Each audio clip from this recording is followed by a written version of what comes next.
Hi, it's Morgan. Welcome back to my channel. Today I'm here with a new series, A Geek's Guide to Adulting, aka How to Survive IRL. I've been seeing a lot of the Adulting 101 videos, which I found very helpful. So I thought, why not do one of my own, but kind of mix in a geeky style. So for today's episode, we will start off with how to geek on a budget. Because we all love our favorite movies and TV shows and things like that. And then, you know, we want to go out and like buy all the merchandise and buy all the games and the cool little t-shirts and everything like that. And it's all very cool and fun, but it can get kind of expensive, and a lot of my friends will sometimes like put this stuff in front of eating. Nothing is worth not eating. Nothing is worth starving yourself, okay? It's just not.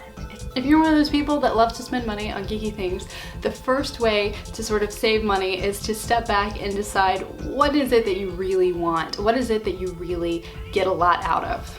Let me let my cat in.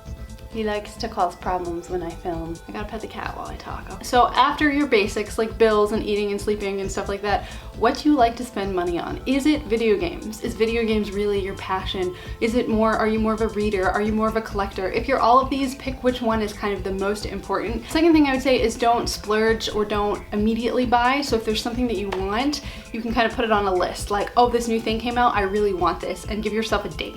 So then anything else that comes up in the meantime, you can compare against that, especially for more expensive items. I do this a lot, especially with like mugs and things. I'll find something really cool online and I'll save the page, like this mug, I love it.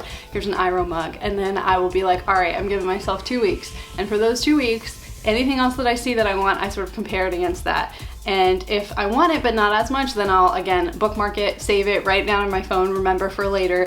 And if I decide I want it more than the mug, then it sort of replaces it of like, okay, those 2 weeks, and then you just buy it. But by having that date, it sort of acts as a bar, and then you won't regret it so much because you can look forward to it. Another thing that I found is really helpful is getting credit cards that have rewards. Okay, credit cards are not as scary as people make them out to be. You just have to have the money in the bank, but you can put money on credit cards, and if you pay it off, you're not paying anything extra if you have the right card.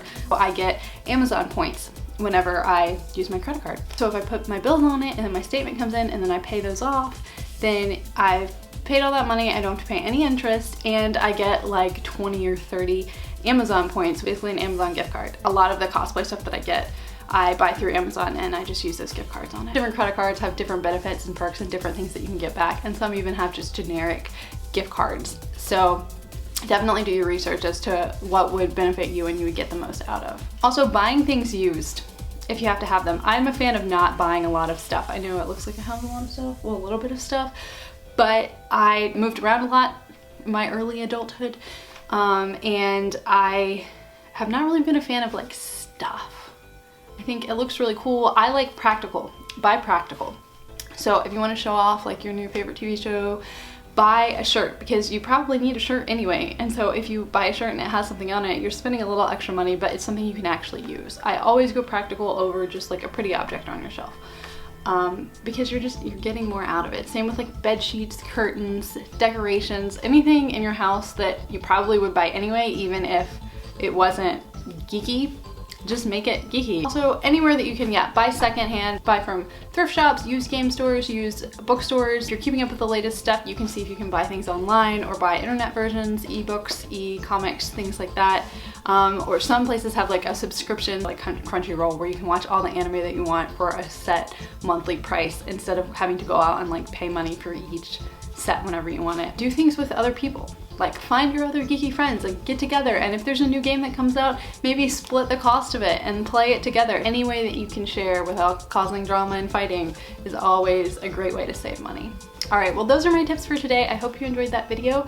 If you did, remember to hit that like button. Let me know in the comments below any tips you have on saving money and still sharing your geekiness with the world. I'll be back next week, same time, same place, with another episode of A Geek's Guide to Adulting. If you don't want to miss out, be sure to hit that subscribe button.